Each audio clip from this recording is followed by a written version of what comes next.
Major storms like the blizzard of 2013 can have long-lasting effects.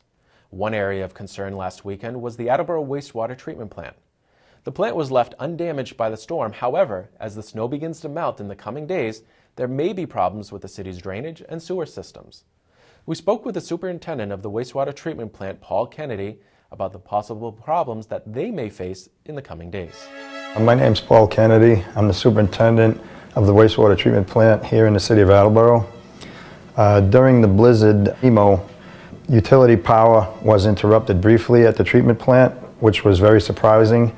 Usually during a storm with this magnitude, utility power, more times than none, will be lost for several hours.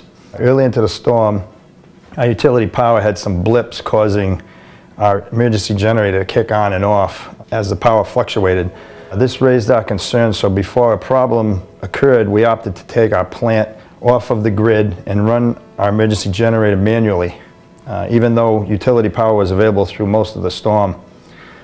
All in all, the wastewater treatment plant had no major problems during the blizzard. Initially, other than the possibility of power outages, snow doesn't have an effect on our treatment plant or our wastewater flow, as would a heavy rainstorm and the potential for flooding. However, once the snow begins to melt, we see a substantial increase in our plant flow that is attributed to I&I, which is infiltration from faulty manholes and pipe joints, and inflow, which comes from illegal connections to the sewer system, such as roof drains and basement sump pumps. The city does have an ongoing program, which is a relatively simple solution to address the removal of these illegal connections. These connections represent a substantial cost to the city's wastewater treatment plant to treat virtually clean water. Some residents have already complied with the removal of these connections from their houses, which is a very important issue.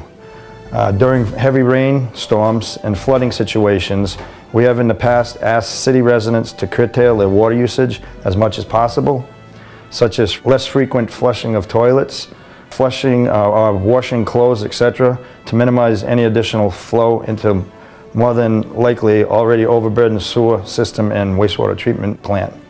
I'd like to thank our crew that we have here, the Assistant Superintendent of Wastewater, Thomas Hayes.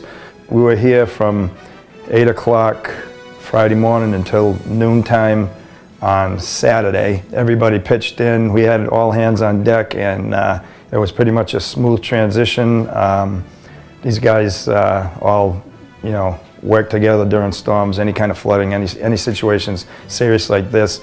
Everybody pitches in, and they just do a great job.